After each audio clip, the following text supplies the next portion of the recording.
Yeah, 1 second. Yeah. Hello. If there's noise from, I don't know, from your side, that is good. It's from my side, not. No, it's not from your side. Is it from my mic, Ariman? Yes, Harsh, it's from your mic only. I think it's better. It's better. Yeah. Uh, okay. Is there still noise from my side, Ariman? Huh? It's there. Okay. I think it's okay. Yeah.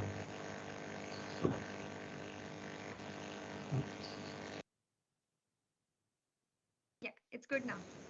Okay. Yeah. Thanks a lot Wait, for. it's still there. I'm not Okay. sure. Once. No, it's fine. It's fine. Go ahead. Is it better now, ma'am? Is it better? Yeah, so I'll remove my earphones then. So yeah, thanks a lot for agreeing, ma'am. We'll just start the session. Everyone is joining. We'll just wait 2 3 more minutes Sure. and we'll then Fine. start the session.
Yeah, yeah, my internet was messing a bit. I just changed it.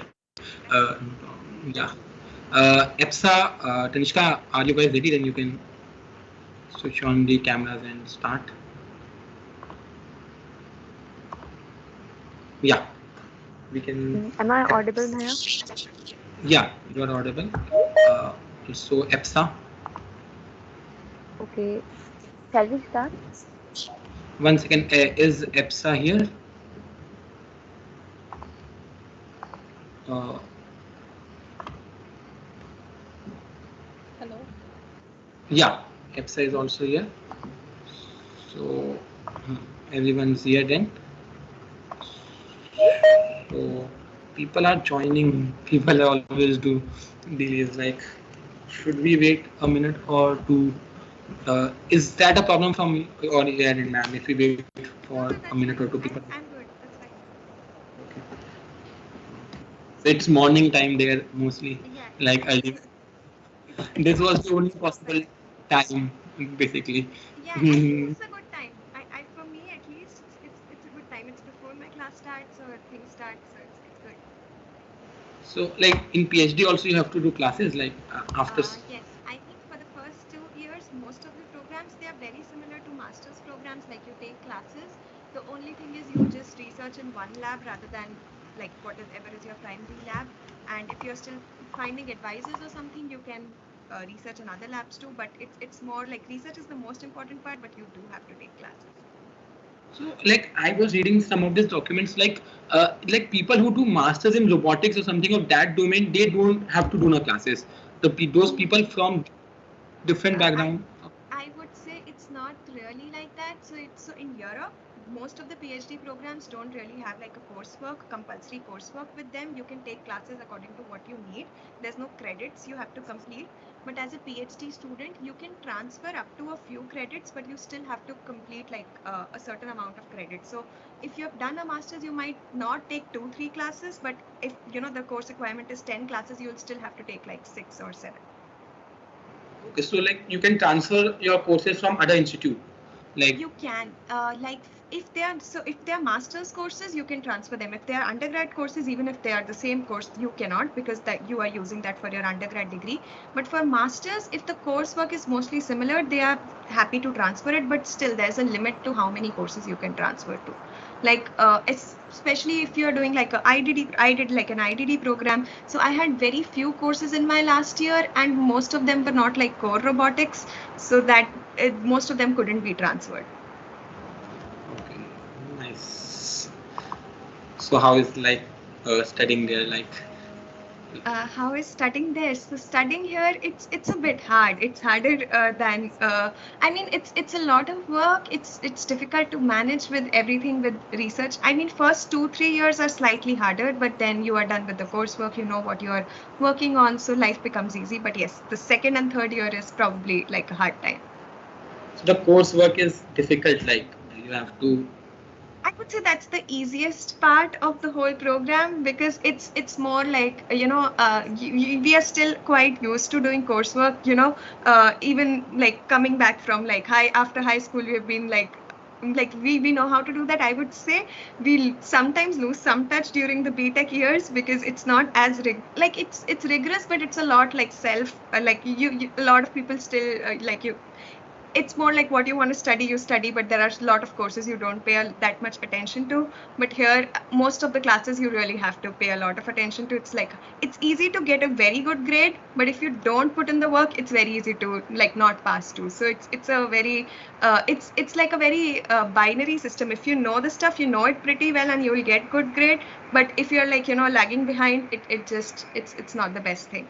Also here, it's like, when you come to grad school, you have to like maintain like a certain GPA below which you cannot go. And so that's a very like, again, you have to make sure whatever courses you are taking, you really like, you cannot afford more than a B, 1 or 2 Bs in your classes. And here you can get them very easily. Like one night is more than enough for these. No, you cannot do that one. I mean, sometimes you can do like a 1 night preparation for an exam, but it's mostly it's a lot of other work. They'll make you work in a lot of assignments, which are like a very big part of the whole subject. Like if like most of the like computer science classes, they don't even have exams or anything. They'll have like 5 projects all throughout the semester, but you cannot actually it's very hard to finish them like in a day. Like you'll have to put like 3-4 days in, and then you can do one project. But that way, every other week you're putting in a lot of work, so it's a bit more like the content stays with you longer because you have to put in more time. So like are the classes useful? Like mostly here, like difference in classes, do you feel that? They're very, very useful, and there is a big difference. So the thing is, I would say first thing is I would say the teaching, you would definitely see a very big difference. Also the people with you, I mean, mostly it's not compulsory to take a class. Like few core classes are compulsory, but all of the people taking the class, they pretty much want to do that subject. I think for us, a big problem was we were doing a lot of classes which we were not very much interested in, or probably there were people teaching it in a way, but like some of them were pretty okay, but some of them did need like a lot of content modification. They were like, the things they were teaching, they were in a way they, it was very old school. The labs were not like properly correlated to things. Like I would say a lot of undergrad work, especially if you're coming from a mechanical, electrical, electronics background, there needs to go a lot of time in the labs, which was given, but I still felt when we did the labs, we didn't learn that much out of it. So, I mean, a lot of content we learn in clubs, I think that should be a part of like even coursework, like, basic microcontrollers, all these things, we are not really taught a lot in coursework. We do most of the things like as a hobby projects and all those things, but I think that's something like everyone should know. Even if you're not in a club, as an electronics engineer or as an electrical engineer, you should know some basic stuff. So I think that's a bit different here. Like the labs, they're very rigorous for undergrad students. Like a lot of my co-PhD students do a teaching assistantship for that labs. I am lucky I didn't have to do that. Like I got a research assistantship from my first semester. But yes, those labs are very rigorous even to teach and to attend. Like as a student, it's pretty like it's very, you have to put in a lot of time. Yeah, thanks a lot, ma'am. So we have some viewers on YouTube also. We are live streaming it. So I'll take the comments from the YouTube, I guess. So we can start it. Epsa and Tanishka, I guess. Okay, sure. So let's get started. Good evening, everyone, and a very happy Holi and Women's Day to all. We are delighted to welcome you to this special session that celebrates the noble occasion of International Women's Day and highlights the invaluable contribution of women in various fields. Today, we have an amazing speaker that aims to inspire, empower, and support women in their personal and professional growth. So today, myself Tanishka Nama from Electrical Part 2 and EPSA from Mechanical Part 2 are going to host this session. So let's get started. Over to you. Good evening, ma'am. Today, the Robotics Club of IITVHU is delighted to have Nidhi Malhotra as our guest for today's talk. She is an accomplished scholar who began her academic journey as an integrated dual degree student in the Department of Electrical Engineering at IITVHU.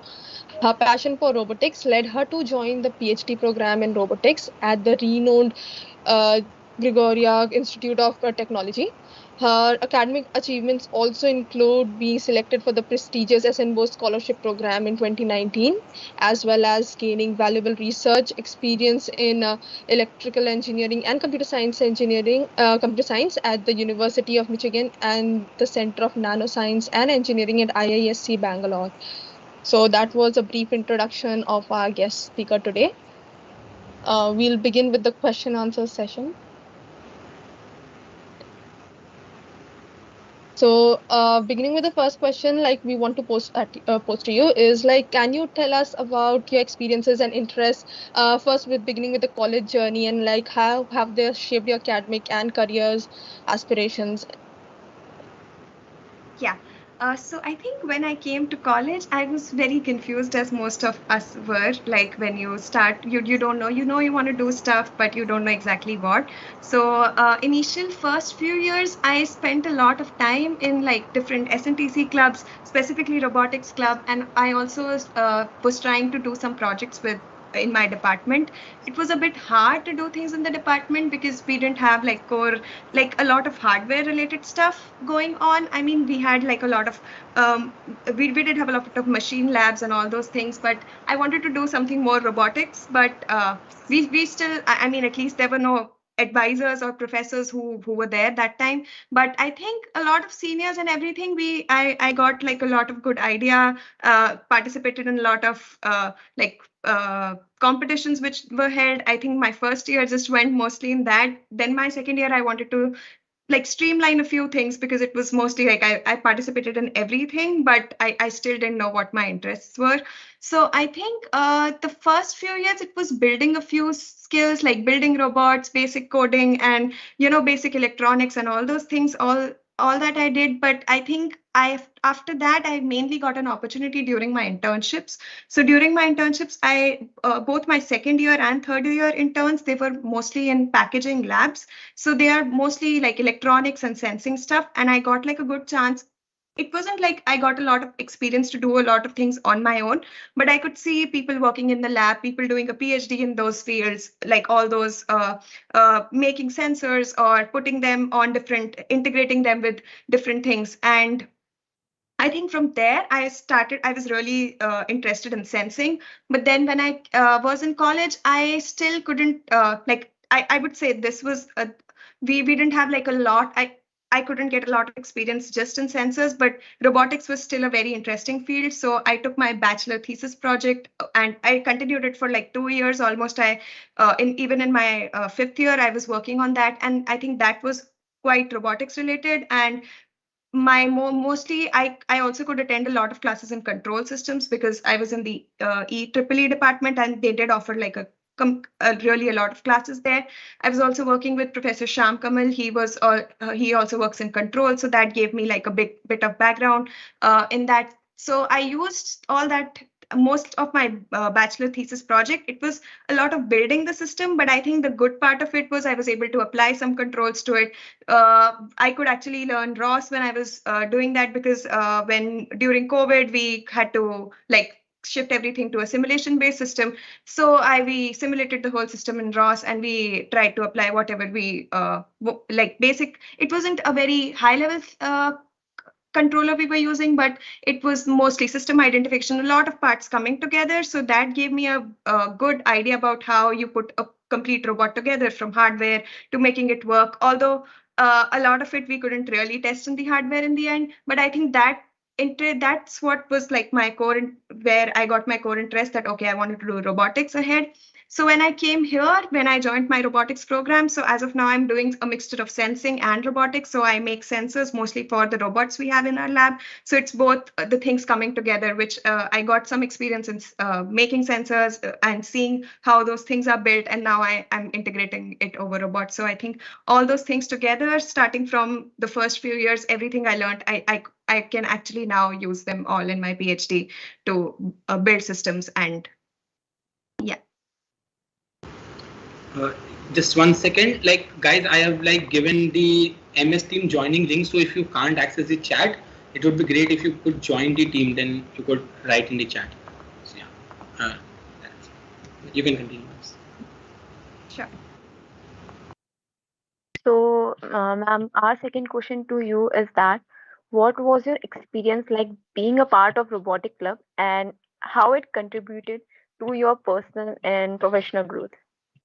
So I think, yeah, it was a big experience. I wouldn't say I was not the most one of the most active members of my batch. There were a lot of people who were doing a lot of work in the club, but I think my first year, especially, we participated in Pixelate. So I remember that was like the initial build, like. I still remember the competition. We spent like a few nights and we were like, oh, things are not working. When they worked for the first time, we were like, oh, things actually work. It's not that tough. So my first year, it was, but it was more still of a team effort. And I still would say I didn't really, I, I knew a lot of things, but I didn't know it completely. When in my second year, I was like a mentor for Pixelate. That's when I was like, now I know really everything what's going on. Now I know what mistakes we made it, and I felt it was like so easy. And why didn't it come in like all together? But I think it's the more time you spend, you start realizing the problems are not that tough, but you are just not very used to it. So I think that was one thing in my first and second year. Then when even we were doing our bachelor's project, it was a big help from the robotics club. Like we would come, we would do work in TAC, and we would even other people would advise us how we could work on our project. Also, I remember my exploratory project. We did start that as a part of robotics club that year. I think the secretary of the robotics club, he said they had some winter projects. We didn't get a lot of time to work in the winter, and it was not very much related to robotics. It was related to Tesla coils and wireless power transmission, but it was something we started off from the robotics club. So I think I every year I was doing one project all throughout, like some part of the year. But it was I think in all of the clubs I started with joining all the SNTC clubs in my first year, but then I ended up just being in the robotics club because my interest area mostly aligned with that. And also there were a lot of people around me, specifically from my batch, who were really like into a lot of robotics things. So I think all those things came together. And I know, I mean, what I have spoken to people who were in the upcoming years, I know you people have gotten like y'all are doing projects, and I saw I think the senior batches of you, I spoke to those people, and it's really nice to see you people being like growing and putting together like research oriented work. So I would say I'm very proud when I look back at that. I wish I had a bit more of those things when we were there, but I'm really happy to see where y'all are going.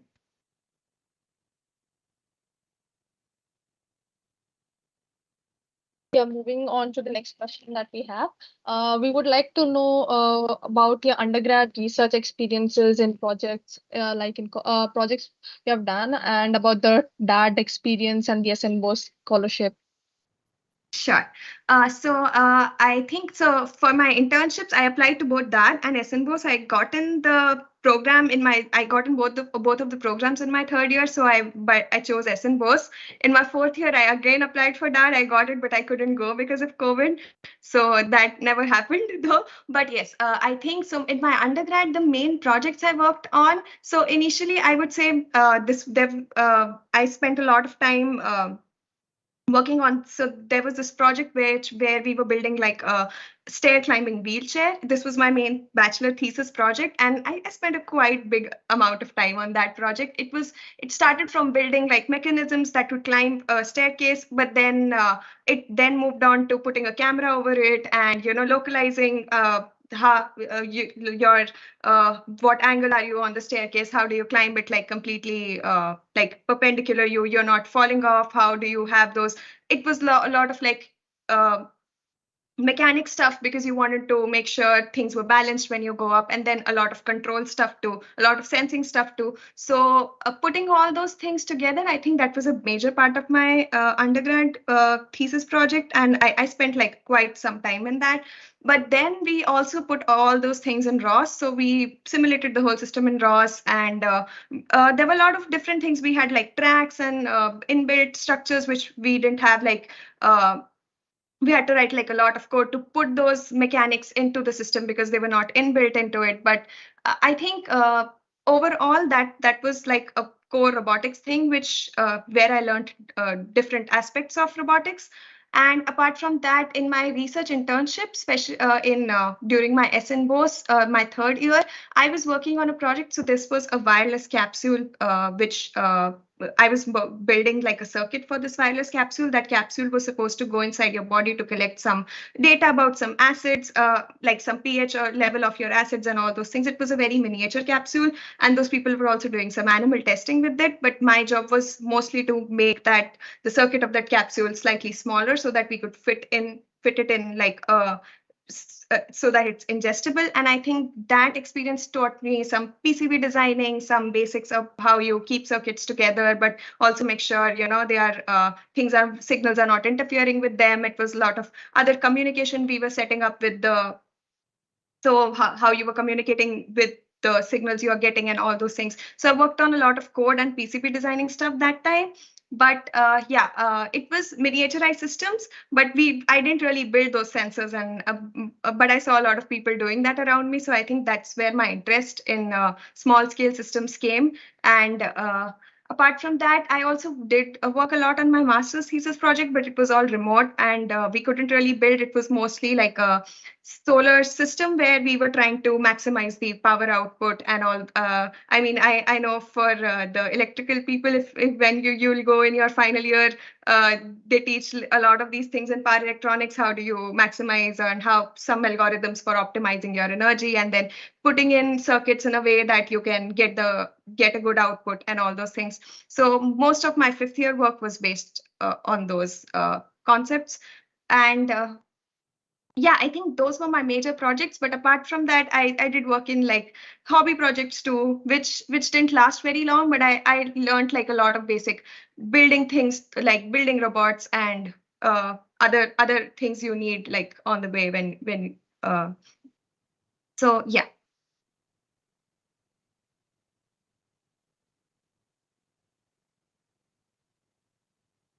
So our next question to you is that what has been your favorite part of your college life? Like for example, we witnessed our Kashi Yatra and that was one of our moment. What was your moment? My favorite moment.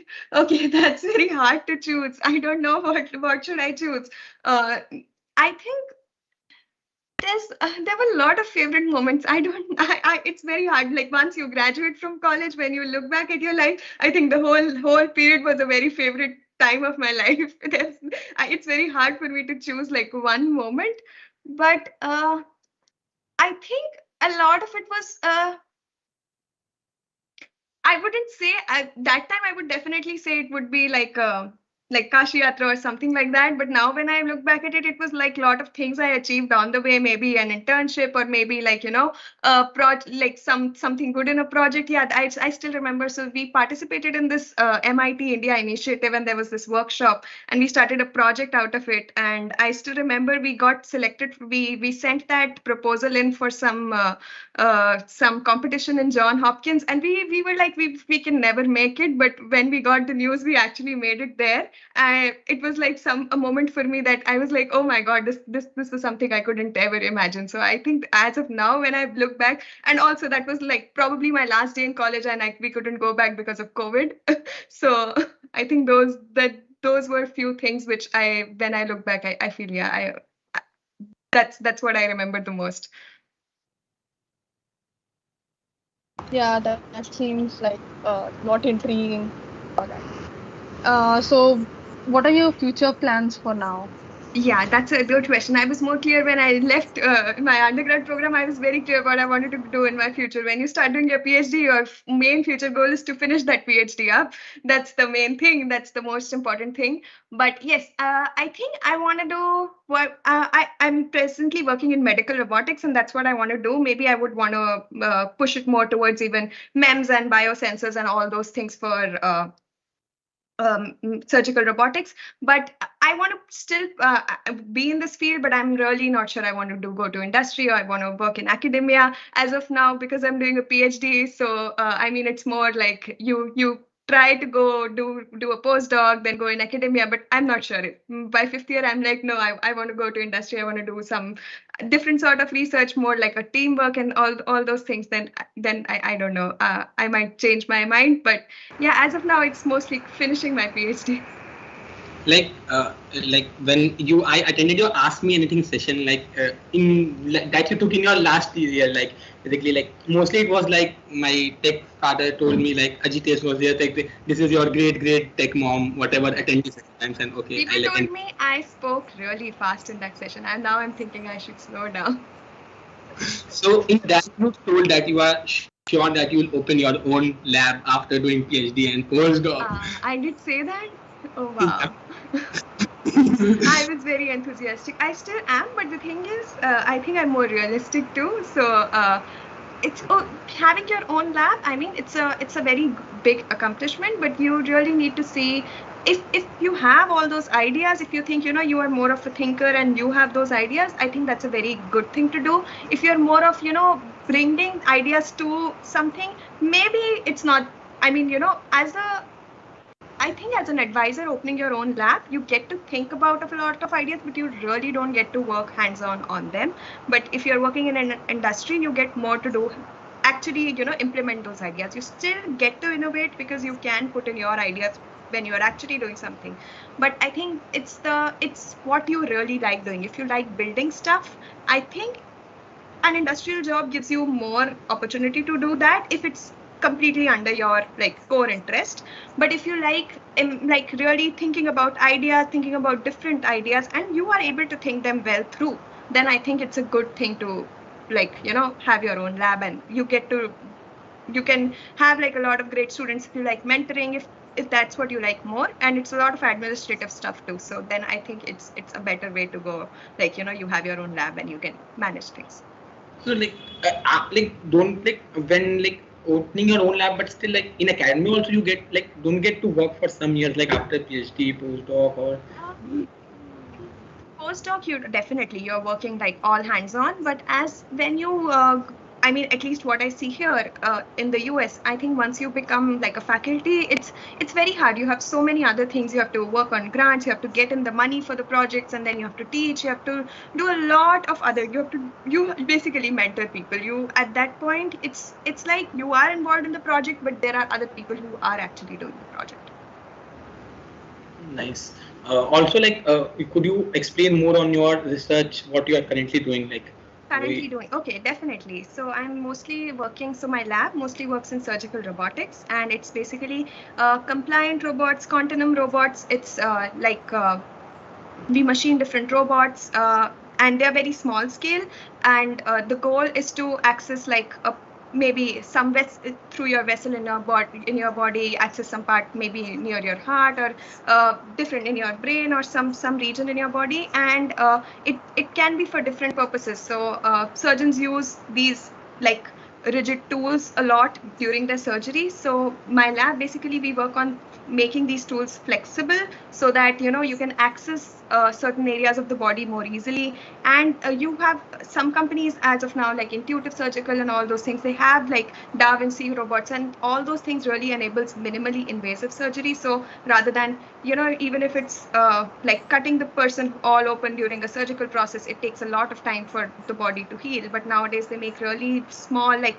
laparoscopic surgery came in, like where you make like ports to access the body, but in minimally invasive, those like the incisions you can put on the body become very small. But the challenge is now you have to use tools, and now you have to access areas with like minimal access. So you need more intelligence in those tools, or I could say you need a way where you can go like so it's mostly like traveling to like a particular place, but it's you need to plan it very well. So a lot of people work in designing those robots, a lot of people work in controlling those robots, a lot of people working in imaging those robots, because you would definitely, I would say control is something you still want the doctor to have, because it's like a very high risk situation. So it's mostly like imaging things, registering things, okay, this is the tool, this is the part, and this is where you want to go. So a lot of people work on that, like some people in my lab work there.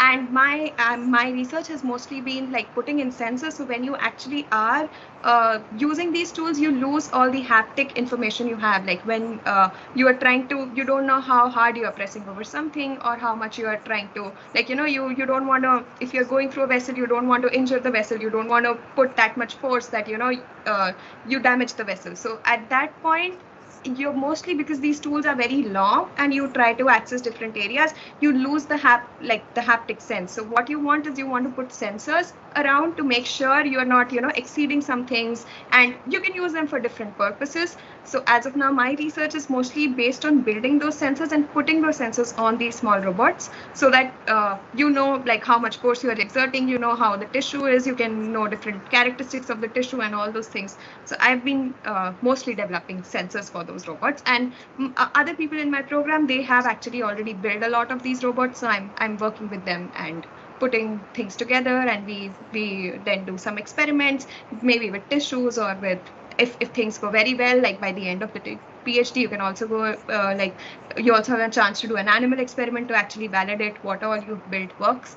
But it's a lot of small scale things, so it's really hard to put all those things together. So yeah, it's a very challenging thing to do. I mean, building things is very challenging, I think, when you miniaturize things to a very small scale.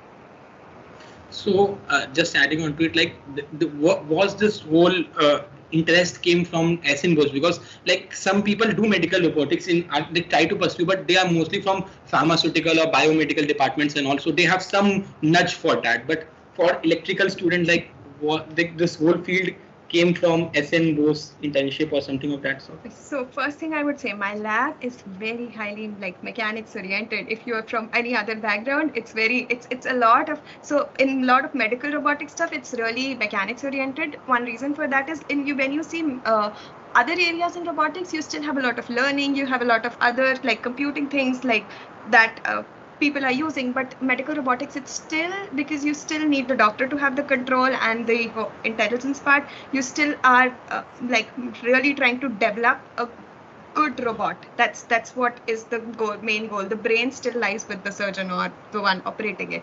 So I mean, a lot of groups do still research on like automating things, detecting things in the scene, and automatic suturing. You don't have the doctor, the robot would do it on its own and things like that. But I mean, for us, we majorly work on building those robots, and still like the control still lies with the person. So it's a lot of mechanics knowledge. I would say where did this interest come in? If you ask me that, it's mostly, I was really interested in biomedical from the beginning. I took a lot of electives, and most of my internships, like every internship I did, it was related to like an application in biomedical engineering. It was in the end of like my 5 years, I realized, oh, I want to do robotics. And then I was like, what robotics I want to do? Because there are so many things in robotics. Then I always had this inclination towards biomedical. So I was like, okay, medical robotics. But then the question was, what in medical robotics? You have so many things. You have exoskeletons you can work on, which I think is slightly easier to access. Like when I was in my undergrad, people were working on projects which were like, a hand exoskeleton, leg exoskeletons, and all those things. But I think then I thought, okay, what else are, what other options do I have? And then I saw a lot of people working in this field.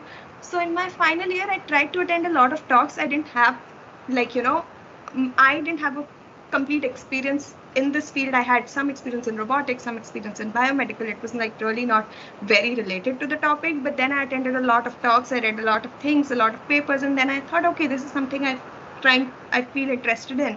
And I would say when you hire students for PhD positions, you don't really see what application they have worked on, you more see what skill set they have. And I think that's what you, as an undergrad, you should focus on building a skill set. It's fine if you don't have like a clear application in mind, but if you're motivated or inclined towards something, it's a good thing because it helps you work on a project and that's what you want to do. That you always have that feeling, but the main thing is to build a skill set. So I think I had the skill set to some extent, and whatever was not there, I have gotten some time to build over it. But yes, small scale systems was something I got very interested in during my internship programs. Robotics was something I got interested in college, and then I thought, okay, getting those things together, and also my interest towards biomedical, this seems like a really good field. This research interest also, like it's like we apply for programs, even now they ask for research interest, and then we mail the professor. We have to specifically write, okay, we like computer vision and robot learning. So it changes for me, like it changes every 3 months. So for every 3 months, my research interest is different. And I get that. So I think this was one thing which I was very sure. I don't know why now. If you ask me, I was very sure, like back in my undergrad, I really wanted to do biomedical. I was like, I took the wrong branch. I should have taken biomedical. But now I feel it's really not about your branch. It's all about how much you learn. It really doesn't matter. And I mean, whatever you take, if you take an application-oriented branch, like biomedical is more application-oriented, it's very important you build on fundamental things, because that's still important. As an engineer, the application is still taken care of by the user. You still have to build on things. That's what is your job. So it's really good to have basic knowledge of, like, basic foundation knowledge about a core subject. So it can be anything, whatever you are interested in. If you're interested in mechanical, be it mechanical. If it's more electronics or electrical, then it can be that. But even if I would say if your branch is more an application oriented thing, it's good to ground yourself, like your foundation area, in at least one of the topics, because as an engineer you would use that, and the application is still going to be like mostly user based. You'll still have someone on your team, you'll still have a clinician on your team, or you'll still have, if it's another application area, someone on your team to help you with that. So I was more like, yo, I just want to work on this, and like something in biomedical, I didn't care. So my SOPU and my research idea also used to change, because I was like, oh, I've explored this theme, I've explored this theme.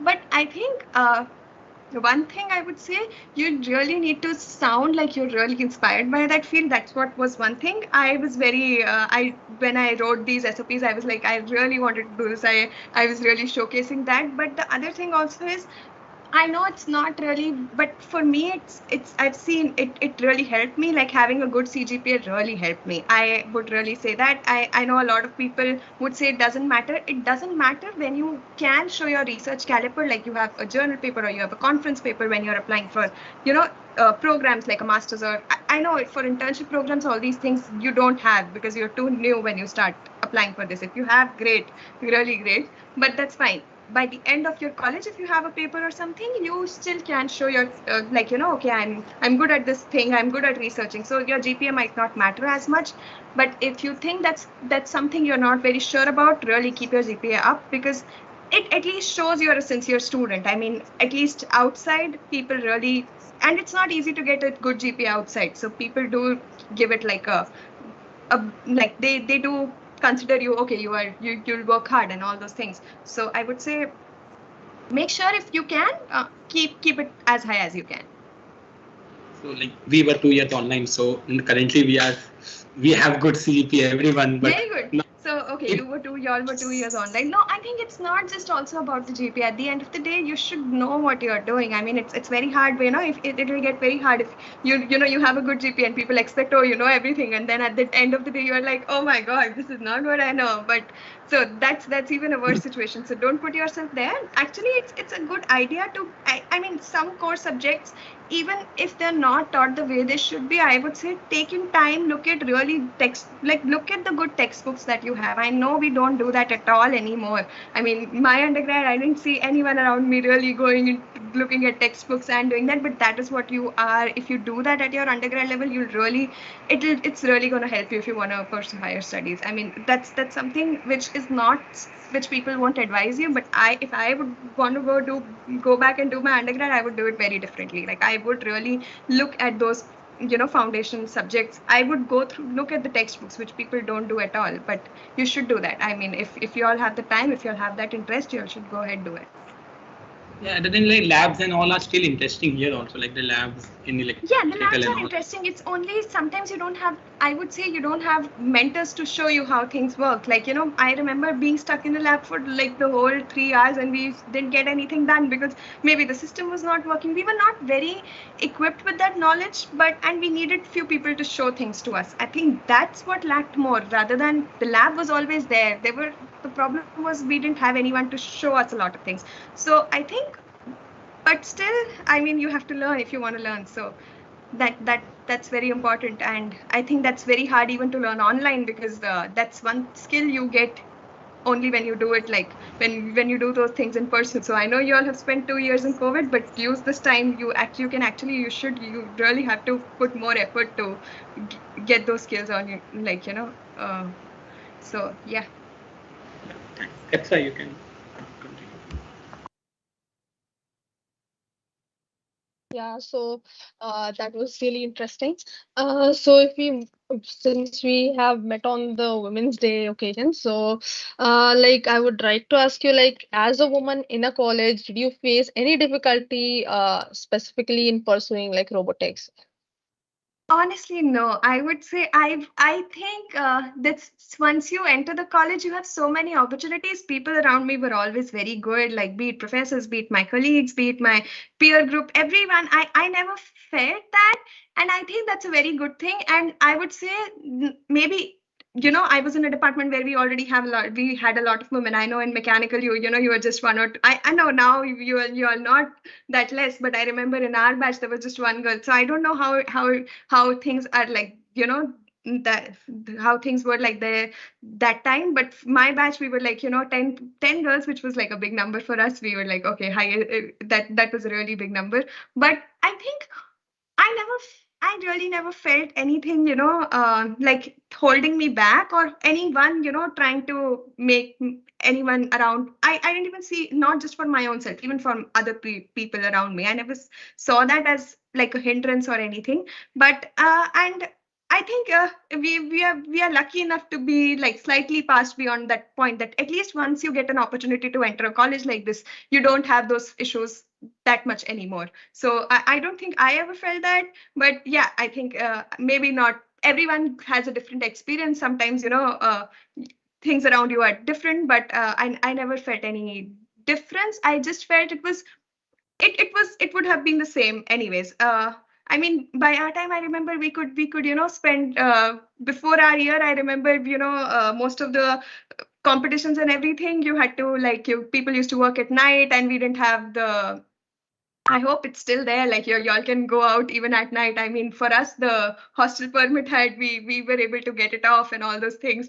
So I still remember, and a lot of even I remember a lot of people from the parliament, be it girls or guys, they all protested for removing that permit, and I think that was a very good thing. Before that, if I was in college before that, I would have felt really left out. Everyone in my team is working together at night, and I just don't even have I can't even go and work. But we didn't have that issue at all. So I think that was something that was not there at our time, and I hope it's not still there now. So I think everything is that way. I didn't ever felt like a difference, but yeah, it's different in different situations. So, ma'am, our next question to you is that what measures do you think should be taken to encourage the greater participation of women in robotics? Like adding on to it, like 1 second, just sorry for interrupting. Like adding on to it, like you said that there is like no hindrance, but like the ratio in our club never improves from 1:15, whereas the ratio of the college is 1:6, 7, or like currently there is 20% reservation. So the ratio in college is 1:4 is something, and the ratio in the club mostly towards third right is it gets to 1:15 or 1:10 at max. To like there's one girl, two girl at third rights, and 15-20 boys. So any particular reason do you think? I think yes. Now I feel, now when you say that, I feel, oh, that's not great. That's not a good thing. I think, I mean, you guys are there. So, I mean, maybe you can do one thing.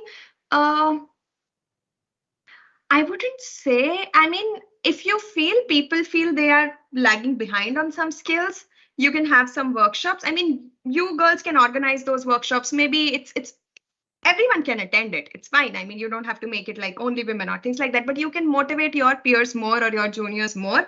And maybe sometimes I feel a lot of times people in the first or second year, no one really has a lot of experience, but once you start going ahead, people think, oh, I don't know this, should I spend my time doing this?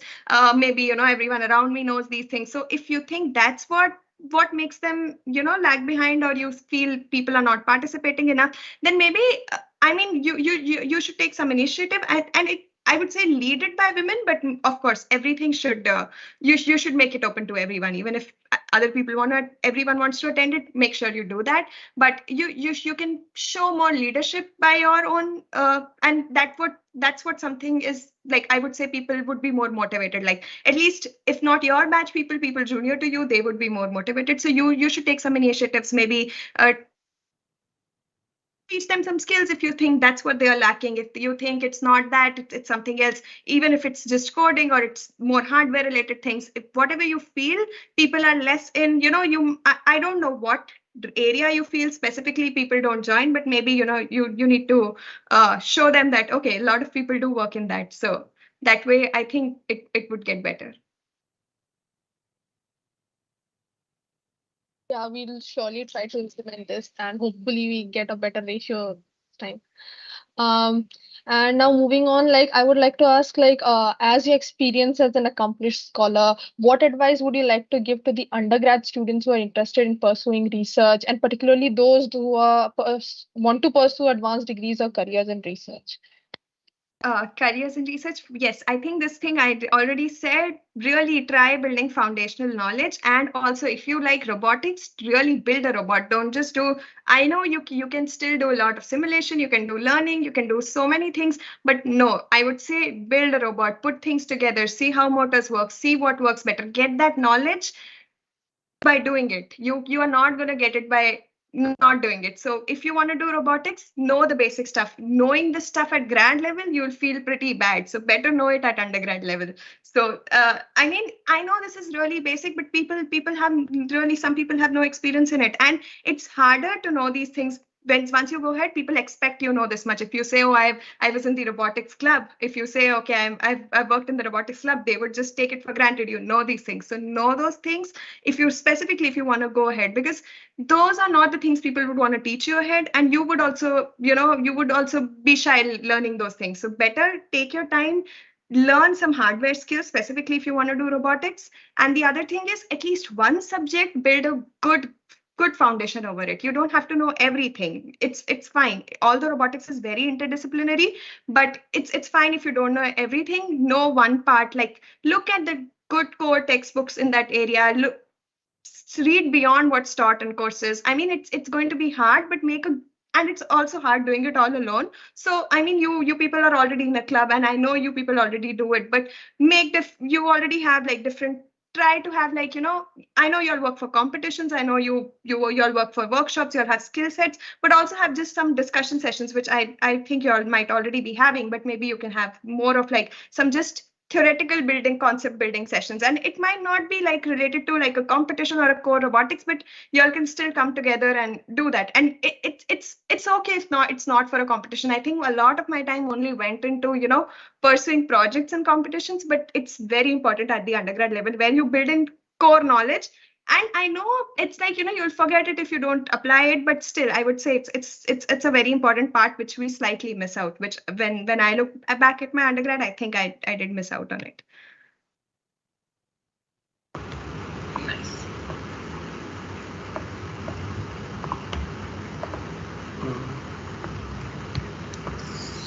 So yeah, one more, like, were there any extracurricular activities? Like I read, like you were TPR for 2 years of electrical. So how does that and any other extracurricular activity turn out? Because doing research and then being part of club and then being TPR, it's just like. So I would say being a TPR, it's a pretty too much of a job. If you don't want to put yourself in a very hardcore extracurricular, it's not too much of a job because it's more like, you know so many people who really are relying on you. So you know you have to do a good job. You can't really leave it in between. Like for me, when I was in my 5th year, I was like, oh, I really want to do research, and I'm just not able to balance in time. So I did manage doing it, but it was really stretching over.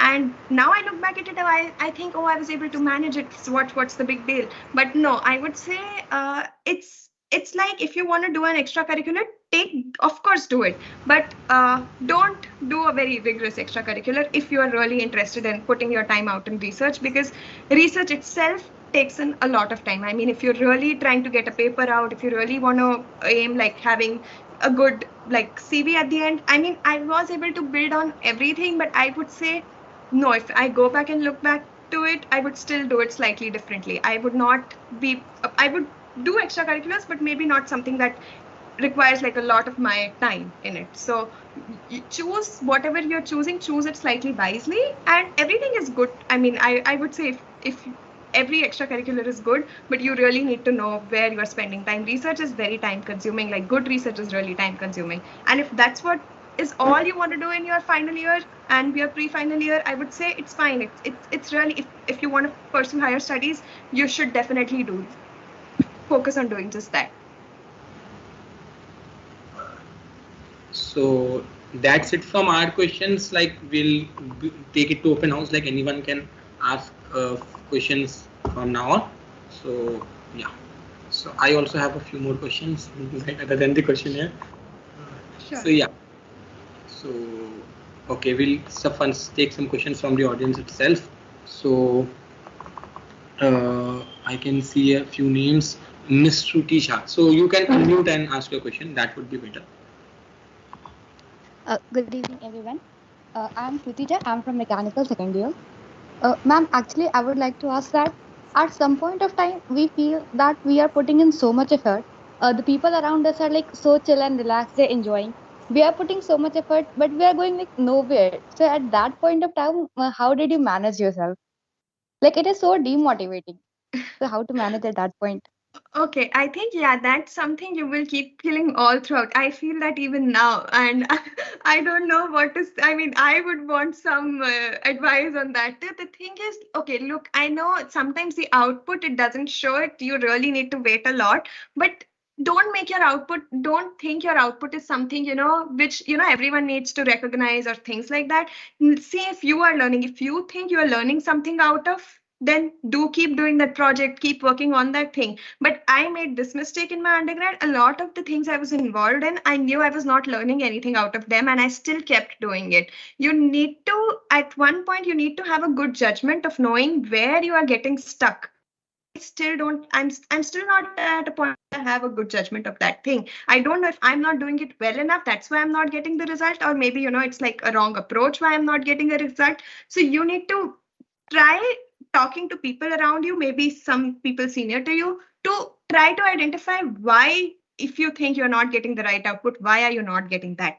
I made this mistake. I just kept trying all the time. I never tried to change what was wrong. So I think if you're putting in a lot of effort, things are not working the way you want them to work, you should still put in the effort, but maybe change the way you are trying to put in. I mean, this is something I've this is a problem I face every day, even during my grad school education. I mean, I still feel, oh my God, I'm putting so much time. This is so demotivating. You don't get results. But I think when you are in that phase, you need to change your approach. That's the only thing. You still need to work hard, but maybe try, or maybe switch your project. Try to switch your maybe do something else for a while. I mean, try to leave that problem for a while, maybe work on another problem, then go back to it. And then maybe, you'll have a better way of doing it. So don't get stuck over things. If you feel it's too long, give yourself a time. Okay, I'm going to try for maybe say this semester or this month. If I don't get there, you need to find a way. Talk to other people. How do you get out of that problem or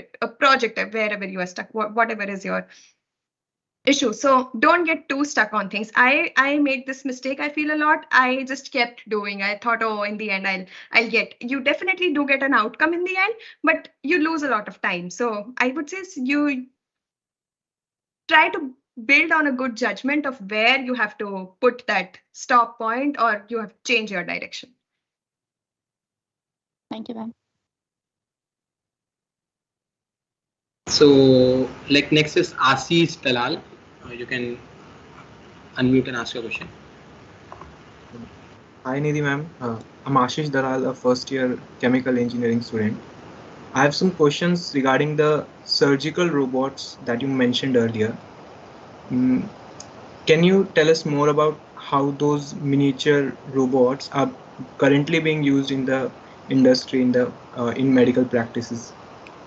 Okay, so I think mostly, so there's this company, Intuitive Surgical, as I mentioned. They build this Da Vinci robots, which are like, I think they are the only ones that are being really used in surgeries most. And I think for some eye surgeries and all those things, we have other robots too. So what is basically done is, it's the surgical procedure remains the same, but for a lot of, like, I would say for specifically a lot of heart surgeries, people used to make an incision on your, like, they would access your heart, like, from wherever it was mostly closely accessible. They would put an incision on your chest, open it up, and then do that heart, like, whatever if they have to remove something, if they have to, if it's like an artery being clogged or things like that. But now most of these robots, they have enabled a way where you don't have to do this. Usually people use like a bigger vein in your body. It's some vein in your leg, which is big enough when I say it's like some millimeters, where you can put like slender tube-like structures, which is what is the surgical robot, what I'm referring to. And then you can reach these, because this is how everything is connected in your body. You can reach some areas, maybe near your heart, along those regions where even with like a minimal cut, you can reach certain places. And then you can have different, over the top of these tube-like structures or these robots, you can have different tools attached. Sometimes you can have some scissors attached, sometimes you can have a suction tool attached, or something to burn a tissue if that's what you want to do. So it depends on what the procedure is. But I think minimally invasive surgery, it has started, it started it's gaining like a lot of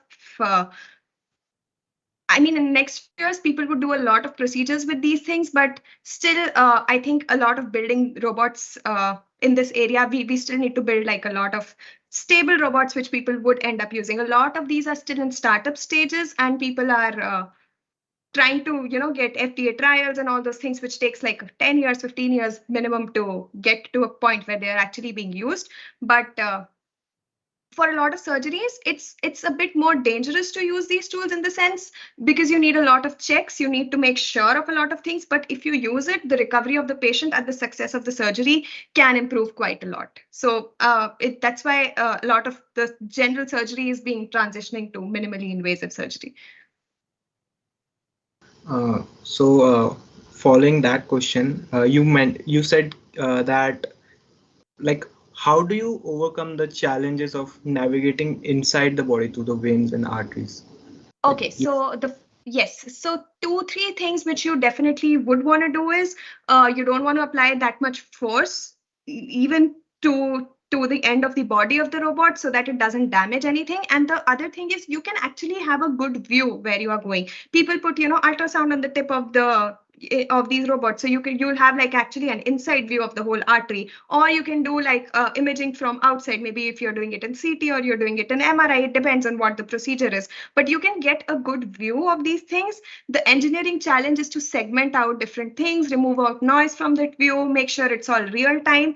And then you also have some checks, like some sensors attached to the body of the robot to ensure, okay, you are not hitting a region, if you're not applying that much force on all those things. If you can take care of all these things, if you can maintain a particular boundary and all those things, you can actually do these things way more safely. But still, a lot of checks and a lot of, I would say, experiment still needs to be done. When we build robots initially, we just test them in air, but then our next step is to test them in flow, test them in blood, test them in different things, because the behavior of these materials, how things are, your robot, whatever model you have made, everything is going to change in a different environment. So it's a lot of testing that ensures nothing would happen. Then people do animal studies and all those things, and they are pretty successful too. It's not like, things change a lot. You with all these experiments and tests, you can actually make the robot good enough that you can use it. And for a lot of surgeries, people have started using such robots, but maybe they were built back 10 years back, because that's the time it takes to actually get something to the clinic. So I mean, what I am working on, or what things we are building, I don't see them coming out in the next 5-6 years at all, because I know the minimum timeline is 10 to 15 years, but still a lot of surgery would transition to that side. So I mean, there are a lot of opportunities if you all are interested in that field to explore.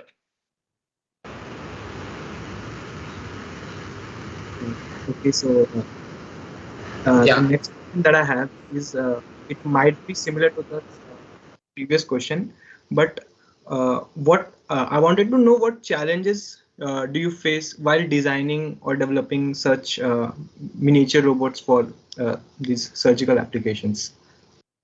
So one of the challenge, it's a very common challenge. It's like, these robots snap. They are not stable.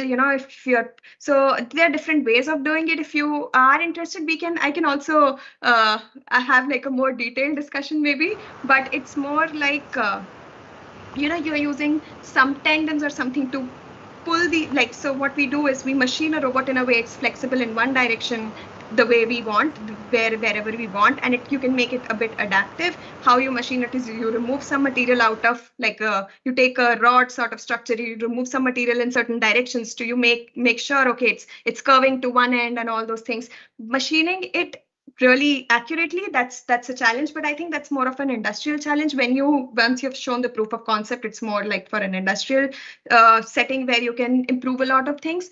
But I think the major problem is there's still a lot of control problems. The tubes are very thin, and some of the models are not very easy, like things are not really easy to model at all. It's very non-linear, that those issues still are there. People have built really good models, but a lot of times they take a lot of time to process. It's not real time. So all those issues still are there, but it's still being worked on. So I would say there's an issue in there still needs to be a lot of improvement in the design aspect, in the control aspect, in the imaging aspect, everything, but altogether it's still going in a direction where I see it positively being used ahead.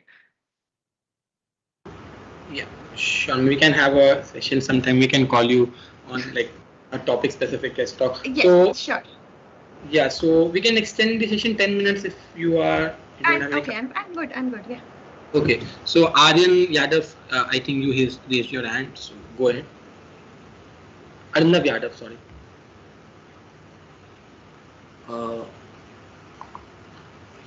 Sorry, I have just one last question that I wanted to ask. You mentioned something about the MIT India initiative earlier.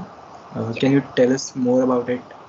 Okay, so I don't know if they still have it, but in 2020 they had this workshop. It's called the MIT India Initiative. I think they have it. They've stopped it because of COVID. I don't know if they still got back to it. But so the thing is, that workshop was, there were some people from some mentors from MIT who came to.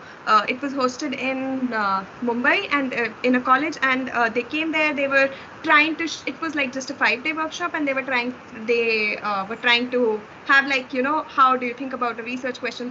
That's what they were mostly focusing on. They had different groups. Some people were working in healthcare, and some people were working in environment, some people, so there were 6 different groups as far as I remember, and then there were applications. If that thing opens up, I feel like the institute would send you an email about it. We had gotten that email several times, and a good part of it was a lot of our college people ended up being there, and which was very helpful, because in 5 days we could just think about a topic. We could really not work on it, but because we had a lot of people from our own college which were a part of my group, we could actually come back and build those things. But it is mostly like a ideation workshop where they tell you how much. So I think the most important thing which they told us was, like, framing a research question takes like 80% of the time. If you spend that, and if you frame the right question, of course actually making the solution for it is a hard thing, but framing the right question is what you need to do. And for that you might need to, if it's social problem, you might really need to go look who are the people you want to help, what is the problem, how do they think the problem is. It's just not your own idea. So they had some like some visits to different places for us to actually think about how to come up with a research question. So I think if you all get an opportunity, definitely attend that workshop. It was really a good thing, and of course you get to stay at a different place, so it was fun too. So it was, yeah.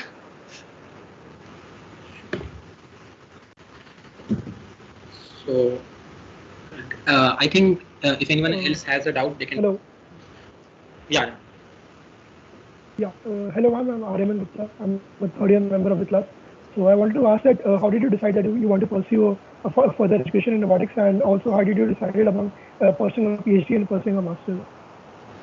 Good question. I think now if I look back, I would pursue a master's first, but I was very sure in my life that time. I was very sure about everything. I want to do this topic. I'm still sure about the topic, but I feel you need more, like it's harder transitioning from, so my master's was in power electronics. It was not related to robotics, but in my 4th year, I decided I wanted to do robotics.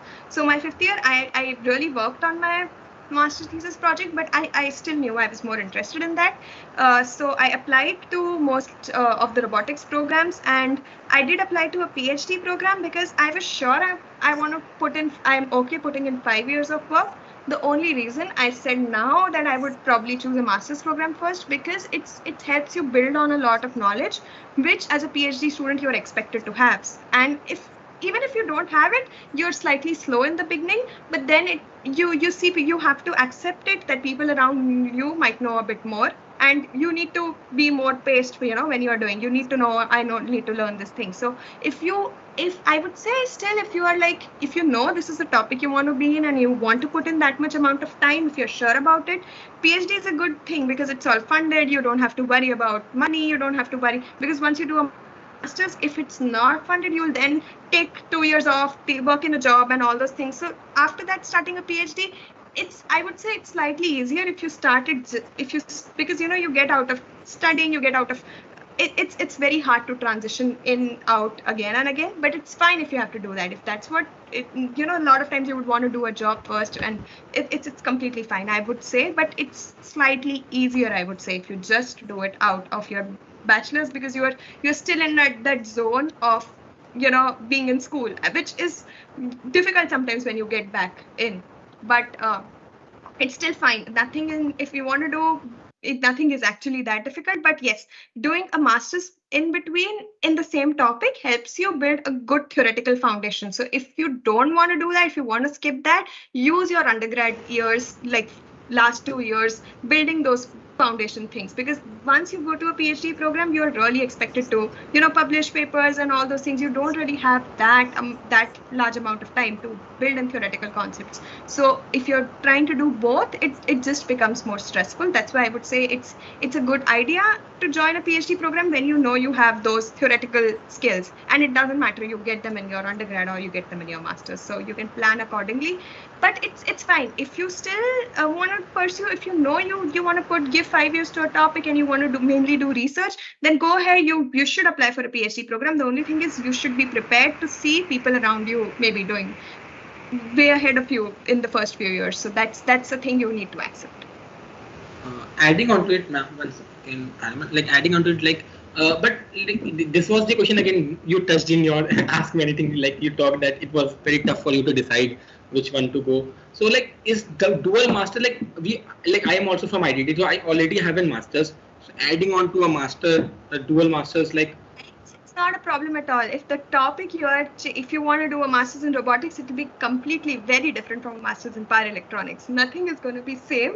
So go ahead, do it. The only thing is, if I had a chance in my master's to switch the topic to say control systems or something like that, I would have liked that really way more. But I don't know if you all have that option. We definitely suggested the department, please change this power electronics to, other specialization areas, because they already have a master's, like just a master's program in other topics too. So why is the IDD program only catered to power electronics? We definitely brought this up to, but I don't know if that ever changed. But I hope it's not. But you people bring it up, please.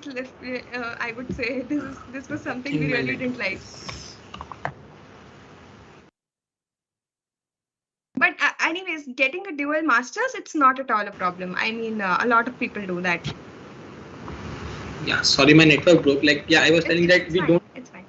Yeah, but like currently we have an option, like we can change the, like from this year only, we can change the branch in like IDD year for masters. So if like for us, like we can go for like IoT in CS, like kind of stuff. Yeah, but for that you have to do a minor in CS. So like you have to. That's a good thing. They have an option of a minor. I don't remember that having at our time. Wow. Like first year this has started, so you complete a minor in CSE and then you have the option to go for CSE, but there are like 1-2 seats only. So yeah, I think really it doesn't matter if you want to do, if you really want to do it in that subject, that's a different thing. Then definitely you can work for changing it. But if it's something like I would say power electronics, it's a pretty good field. We never got to do the hardware because we were at home. But if you get to do that, it's very rigorous. And if you actually end up making things work, you learn a lot out of it. Yeah, sure. Like we have first labs this semester. So yeah, let's see how it turns out. So yeah, Araman, like, do you have any more questions? Yeah, one follow-up question from my side will be, after all your experience in the US till now, so what do you prefer, going for further education directly after the undergrad, or gaining some industry experience and then going for higher education? I think I would say doing a master's might have been a better idea initially, maybe for a year and then transitioning in. But if not, I don't know how. If you are getting an industrial experience that's very related to what you want to pursue, maybe getting that is a good idea. But I mean, for me, the job I was getting was again in power electronics, and I really wanted to do robotics. So I didn't make that much. I mean, I didn't really apply for those many positions in robotics. I was mainly just applying for whatever was coming in our college and whatever was companies were coming in our college. So that's what was my, if you want to do it that way, even there you might gain a lot of experience, but do it if you're doing it in a field that's what you want to do your higher studies in. If you're going to keep switching, it's not going to be that much helpful, I would say, at least in the like academic perspective. It might help you other ways. You can save on some money for if you want to do masters and all those things. That's a big thing too. I didn't have to think about it because I decided, oh, I'm doing a PhD, so I was like, okay, not to worry about this aspect. But you can always consider that route too, but then make sure you still are, maybe try to be involved in a project. Maybe it's your final year project or something that keeps you in touch with the subject, because once you lose that touch with the subject, you're doing something completely different. It's really hard to go back in. I mean, I'm not discouraging, or I'm not saying people don't do that. People do that all the time, but it's hard. It's way harder. I mean, this is true that it's way harder if you're in a different field. If you're in the same topic, things are good, I would say. Okay, thank you so much for your answer, ma'am. That's all from us. Okay, so yeah, one last question from me also. Like, you were talking about this, like having a good base and theoretical knowledge. So, like, good base in what exactly? Because this is a constant feeling for us also. Like, we work on projects and then this and that, but like we don't understand like what's going behind a lot of things, and like there's a constant feeling of us also that we don't know much, much or anything of that sort. Like, we can make some things work, but we don't know how anything is working. So like good base in exactly what? Like electrical? Okay, good question.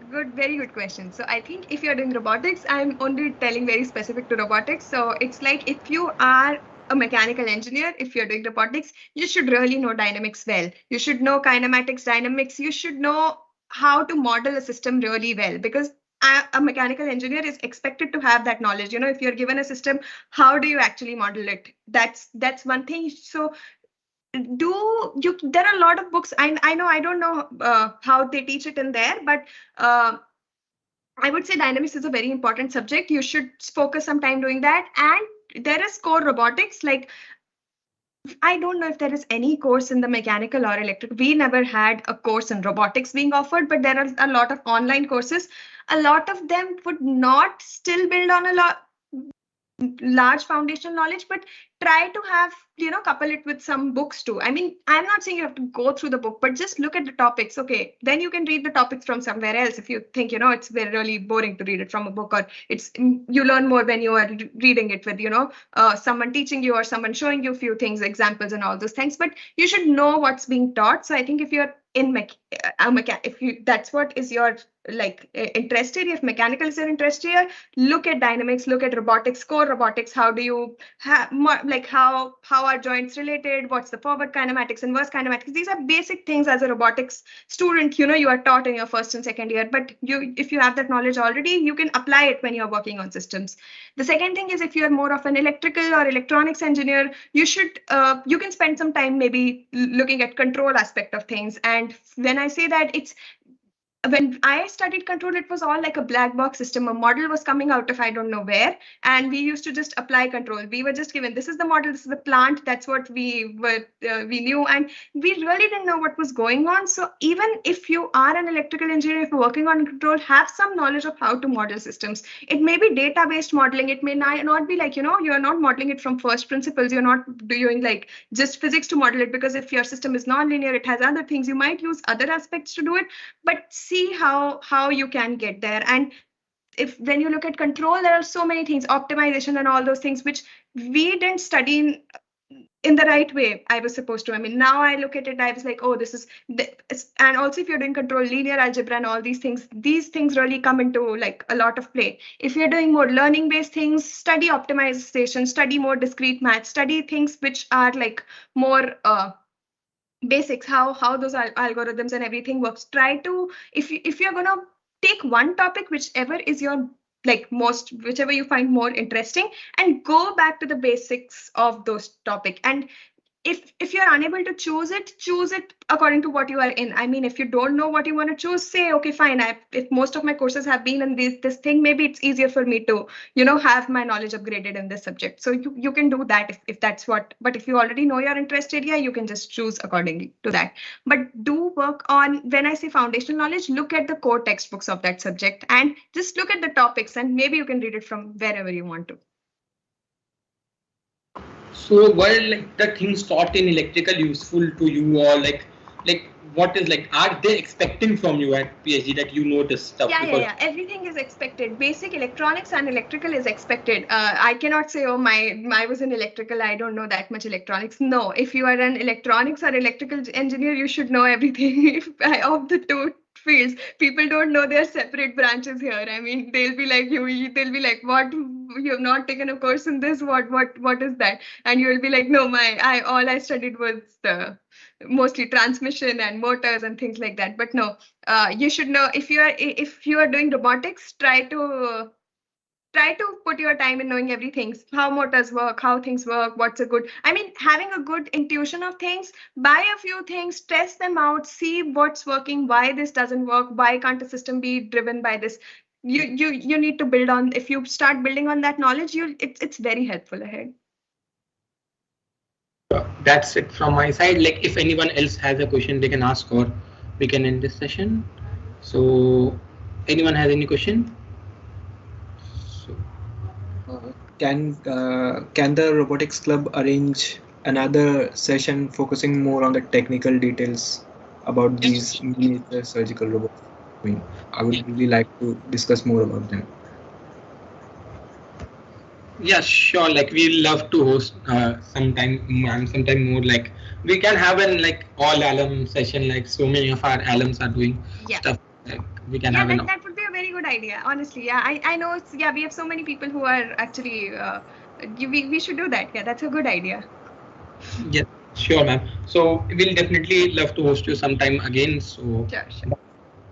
from our yeah, thanks a lot for attending and giving us. Thanks a lot for inviting me. Thanks a lot for everyone who's attending. It's good to talk to people who and see.